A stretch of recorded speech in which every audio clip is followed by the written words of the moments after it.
국민연금 노후설계 전문 강사 조기배입니다. 인사드리겠습니다. 국민연금에서는요, 현재 국민연금의 재직 중인 직원, 그 다음에 퇴직한 직원, 그리고 일반인 중에서 자격 있는 사람을 선발을 해서 국민연금 노후설계 전문 강사 제도를 운영을 하고 있습니다. 그래서 10인 이상, 60분 이상 강의를 요청을 하시면요, 은퇴 설계를 하는 기업이라든지 단체에 가서 무료로 강의를 해드리고 있습니다. 저도 그런 전문 강사 중에 하나고요. 오늘은 유튜브 동영상을 통해서 국민연금이 왜 꼭 필요한 제도인지, 그리고 왜 의무적으로 가입해야 하는지를 설명을 드리고요. 국민연금이 아무리 필요한 제도라 하더라도요, 개인적인 노후 준비 방법이 여러 가지가 있는데요.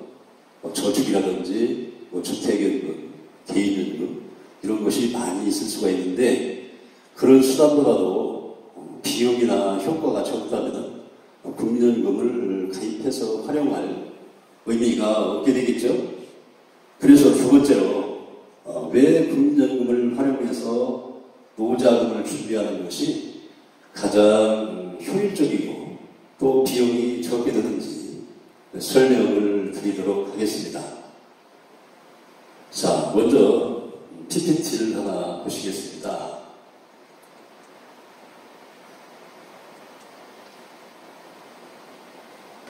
자, 이 화면은요, 세계 주요 국가의 고령화 속도를 나타내는 겁니다. 프랑스라든지 독일이라든지 미국이라든지 이런 나라들은요, 150년 또는 70년에 걸쳐서 서서히 초고령사회로 진입을 했습니다. 그 초고령사회라고 하는 것은 65세 이상 인구가 전체 인구의 20% 이상을 넘어갈 때 초고령사회라고 합니다. 우리나라는요, 이렇게 빨리 초고령사회에 도달하게 됐는데 2018년에 이미 65세 이상자가 전체 인구의 14%를 넘어섰고요. 8년 만에 65세 이상자가 전체 인구의 20%가 넘어가는 초고령사회로 이렇게 진입을 하게 되어 있습니다. 우리나라가 다른 나라와 다른 점은요, 급속하게 이렇게 고령화 사회에서 초고령사회로 진입을 하게 되어서 미처 65세 이상자에 대한 부양을 어떻게 할 것인가 하는 그런 제도나 사회적 합의, 이런 것이 좀 부족했었다는 것이죠. 다만 무조건 65세 이상자가 많아지는 고령사회가 부양을 하는데 어렵다 하는 것은 아닙니다.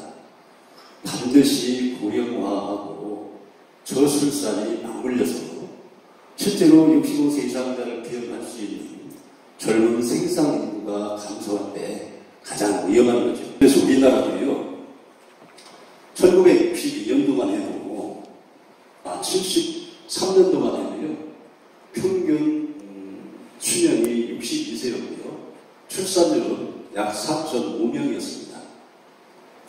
그래서 예를 들어서 노후 수명이 그렇게 길지도 않았고, 자제분 수가 4, 5명이 있기 때문에 가족 내에서 자기 부모를 그냥 부양을 해두고 못해는 그런 가족 부양이 가능한 때였습니다. 그런데 지금 현재 우리나라의 그 출산율이 1명을 넘지 못합니다.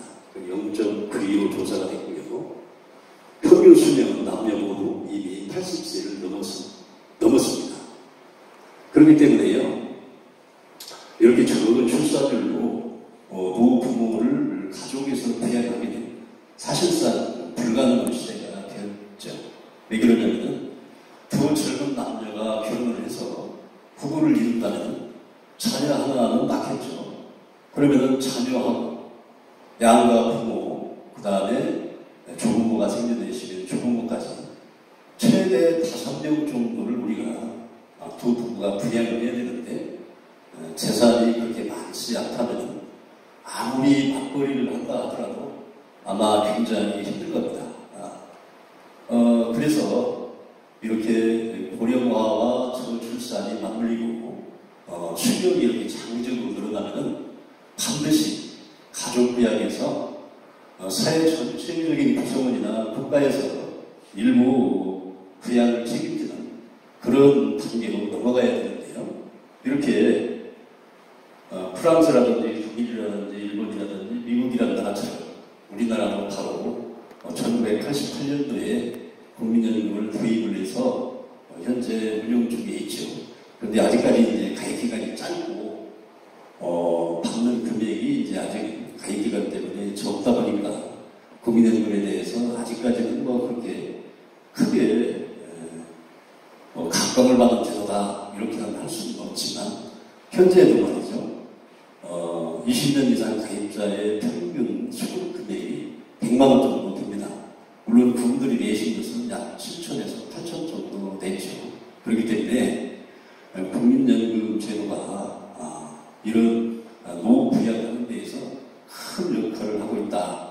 이렇게 볼 수 있고요. 그 다음에 그러면은 국민연금이라는 것은 본인이 의무적으로 가입을 해야 되는데 왜 의무적으로 가입을 하게 되느냐 하는 것을 말씀을 드리겠습니다. 국민연금은요, 보험 원리를 활용을 하기 때문에 위험을 분산해서 적은 금액으로 제도를 운영하는 것이 제일 좋습니다. 그래서 가입자 수가 많게 하려면은 해당되는 요건을 가진 분은 모두 국민연금에 의무적으로 가입을 해야만 자기 소득에 따라서 많게 내고 적게 내고 하지만 전체적으로는 적은 비용으로 제도를 운영할 수가 있고요. 그 다음에 국민연금은 후세대의 지원을 받기 때문에 모두 내 돈보다는 더 받기는 하지만 적게 내신 분은 조금 수익적으로 많이 내시는 분들은 조금 수익비를 낮춰서 상호간에 저소득층과 고소득층 간에 소득 재분배가 이루어지고 있습니다. 그래서 국민연금은 예를 들어서 보험 원리를 적용해서 위험을 분산시키는 원리가 있기 때문에 그리고 소득 재분배를 하기 때문에 모두 의무적으로 가입을 하는 것이 맞는 겁니다. 자, 그러면 50대 이후에 정말로 노후 생활을 하기 위해서는 얼마 정도의 비용이 필요하겠습니까? 국민연금연구원에서는요, 5년마다 이런 최소 생활비가 50대 이후에 어느 정도 들어가냐를 조사를 해서 발표를 하는데요. 최근에 발표한 바에 따르면요, 여기 보시면 부모 최소 176만 원 있어야 됩니다.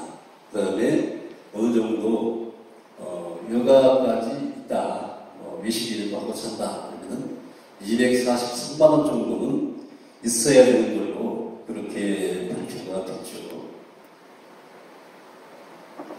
그래서 50세 이상 부부가 아니면 60세부터 최소 20년 동안 생겨난 생활비가요, 어느 정도냐면은 약 4억 2천만 원에서 5억 6천만 원이 들어가겠습니다.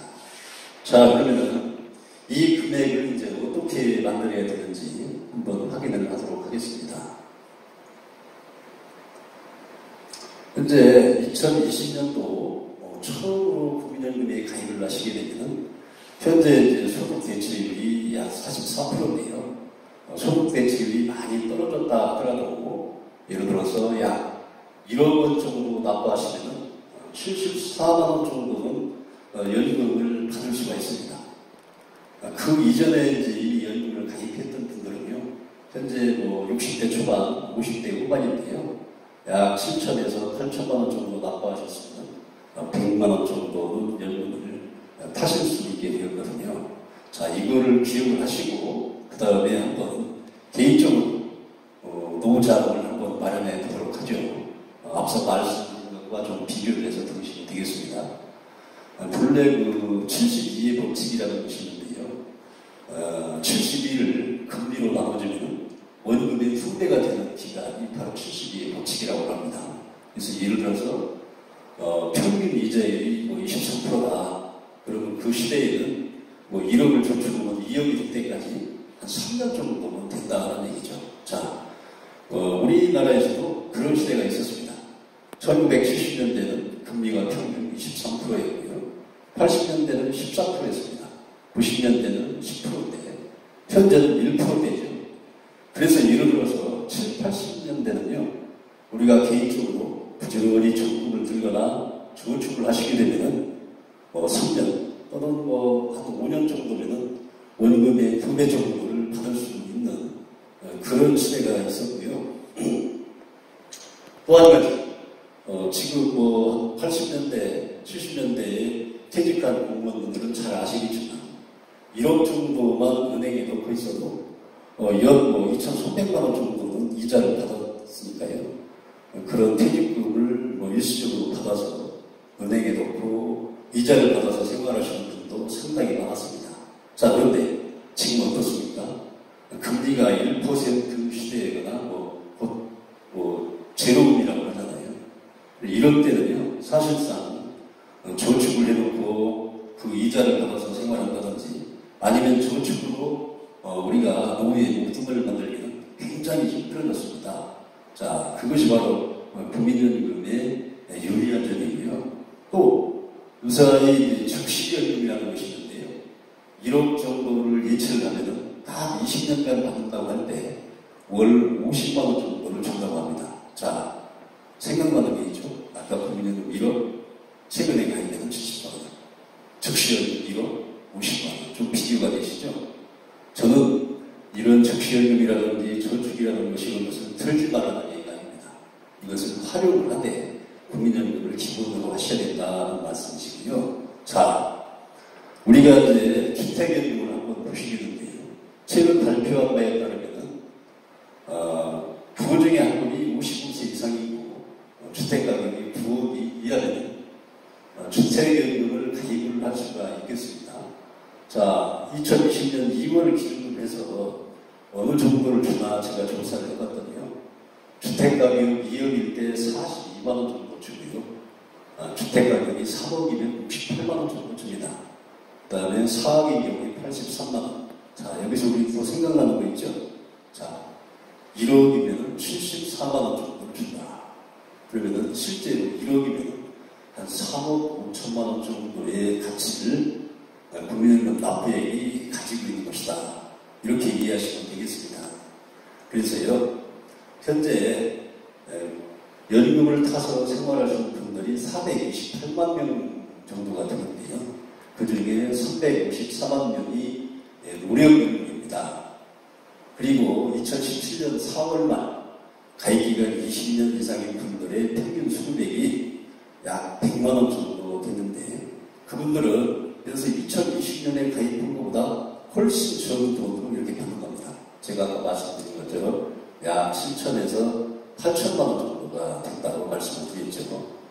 그래서 아까 앞에서 이렇게 보신 것처럼 현재 2020년에 처음 가입하신 분들도 20년 동안 1억을 납부하시면 약 74만 원을 주기 때문에 여러분들 지금도 늦으신 게 아니에요. 40대 아니면 50대가 되신 분들도 얼마든지 지금을 국민연금을 가입하셔도 혜택을 받으실 수가 있게 되겠습니다. 자, 제가 이런 어떤 국민연금이 좋은 기업으로 좀 많이 만들 수 있다 하는 그것만 말씀을 드렸는데요. 그 외에도 다른 어떤 개인적인 노후 준비 수단이 가지지 못한 혜택 세 가지 말씀을 드리겠습니다. 자, 첫 번째 국민연금의 특징 중에 하나 물가를 반영해준다는 얘기입니다. 이 물가를 반영해준다는 얘기는요. 지금 1,000원이 예를 들어서 10년, 20년 뒤에도 1,000원의 그런 가치를 갖는다는 것을 말씀을 드리는 건데요. 실제로 예를 들어드리면은 자, 2003년에 64만 8천원 처음 연금을 타시는 분이 그 뒤로는 이제 연금을 보험료를 안 내고 연금 타시기만 하겠죠. 2016년에 91만 9,300원을 받고 계십니다. 물론 지금 이제 2020년은 이것보다 훨씬 더 많이 받겠죠. 그래서 국민연금 특징 중에 하나가요. 물가 상승률을 반영해준다는 것입니다. 그래서 항상 실질 가치를 유지하게 해준다는 얘기죠. 자, 두 번째 특징이 또 있습니다. 자, 여기 보시는 바와 같이 국민연금 안심통장이 있습니다. 그래서 은행, 신한은행도 되고, 제1은행도 되고, 국민은행도 다 되는데요. 자, 이 내용이 뭐냐면은 보통 우리가 노후에 60 이후에 소득이 없을 때 신용불량자가 되거나 노후 파산하는 수가 있습니다. 그런 때를 대비할 수 있는 것이 바로 국민연금인데요. 이 국민연금 안심통장을 이용하면은 현재는 185만 원까지 압류 등록이 되지 않습니다. 그래서 예를 들어서 현재 국민연금을 혼자 210만 원 타시는 분도 계시는데요. 그분이 예를 들어서 아니지만 신용불량자라고 가정을 한다 그러면 185만 원까지는 안심통장에 넣으시고요. 그 외에 나머지 금액은 어쩔 수 없이 압류를 당한다 하더라도 최대 185만 원까지는 어떤 일이 있어도 본인이 사용하실 수가 있다는 겁니다. 그래서 안전한 자산이 되겠고요. 자, 마지막 한 가지 더 설명을 드리겠습니다. 국민연금에서는 실버로 제도를 운영을 하고 있습니다. 이것이 이제 지금까지 2018년도까지 약 5만 건 정도 대출을 해줬는데요. 이 실버론이라는 것은 뭐냐면 우리가 이제 나이가 들어서 본인 소득이나 재산이 없을 때 은행 대출을 이용하기가 굉장히 어렵습니다. 이럴 때 배우자가 갑자기 아프다든지 아니면 주택이 침수돼서 주택을 고쳐야 된다든지 그 다음에 배우자가 돌아가셔서 장제비가 없다든지 전월세비를 물려달라고 하는데 가장 자제분한 대회가 굉장히 힘들거든요. 그런데 우리가 국민연금을 1년치를 받지 않습니까? 그 1년치 받는 금액의 2배, 하루 1,000만 원까지입니다. 급하게 실거론을 대출받아서 활용을 할 수 있게 되겠습니다. 자, 지금까지 국민연금의 필요성, 그 다음에 왜 의무 가입을 해야 되는지, 그 다음에 국민연금을 활용할 때 가장 적은 비용으로, 그 다음에 안전하게 물가 인상률까지 반영을 해서 노후자금을 마련할 수 있다는 것을 말씀을 드렸습니다. 제가 오늘 말씀드리고 싶은 것은요, 국민연금을 기본적으로 활용을 해서 노후자금을 만드시고요.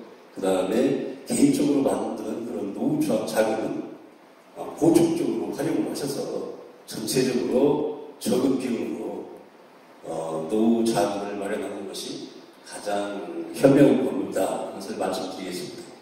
오늘 강의를 여기까지 하겠습니다. 감사합니다.